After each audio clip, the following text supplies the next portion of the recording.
لوگوں کی راہ کا کانٹا نہیں بلکہ ایسا پھول بنو جو ہر جگہ اپنی خوشبو بکھیرتا ہے۔ اگر دو لوگ ایک دوسرے کے مخالف چلیں تو ضروری نہیں کہ وہ دونوں ٹھیک ہوں یا دونوں ہی غلط ہوں۔ ناظرین، بندے کے آنسو تب مقدس ہوتے ہیں جب وہ کسی کی تکلیف محسوس کر کے نکلتے ہیں۔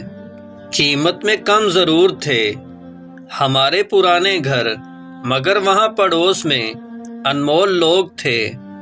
اور دیکھنا جلد ہی اللہ کریم تمہاری مرضی کو ہی تمہارا مقدر بنا دے گا۔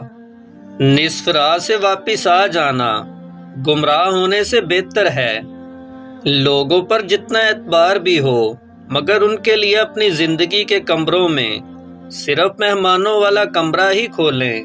ناظرین، سماعت اچھی ہو تو خاموشی آواز سے زیادہ سنائی دیتی ہے۔ منافق چہروں سے واقف ہوں وہ الگ بات ہے، احترام کرنا فطرت میں ہے۔ سجدہ خوشی کا ہو یا غم کا، توفیق ملنا بڑی بات ہے۔ آج کل سب اپنے لگتے ہیں صرف باتوں سے، خاموش رہنا ہی بہتر ہے۔ اس زمانے میں لوگ لفظوں کے غلط مطلب نکال لیتے ہیں۔ بات صرف مرد کے خلوص اور محبت کی ہوتی ہے۔ عورت آسائشوں کے بغیر بھی خوش رہ سکتی ہے۔ خوشی ایسی واحد خوبصورت چیز ہے جو ہمارے پاس نہ ہوتے ہوئے بھی ہم دوسروں کو دے سکتے ہیں۔ ناظرین، حضرت علی کا قول ہے، آزمائے ہوئوں کو آزمانا بے وقوفی ہے۔ تعلق بنانے میں جلدی مت کرو۔ زندگی میں آنے والے لوگوں میں زیادہ تعداد مسافروں کی ہے۔ کسی کے بارے میں برا مت سوچو، ہو سکتا ہے وہ اللہ کی نظر میں ہم سے بہتر ہو۔ ناظرین، یہ مکافات عمل ہے، رلایا ہے تو رونا بھی پڑے گا۔ نیکیاں کرتے جاؤ، جب آپ نامہ اعمال دیکھو گے تو خوش ہو جاؤ گے۔ بھولنا بھی ایک نعمت ہے رب کی، ورنہ بندہ پاگل ہو جاتا یادوں سے۔ جب وقت آپ سے زیادہ قیمتی ہو جائے پھر اس کو تنگ نہیں کرتے۔ ان چیزوں کے بارے میں نہ سوچیں جو آپ کے لیے بے فائدہ ہیں۔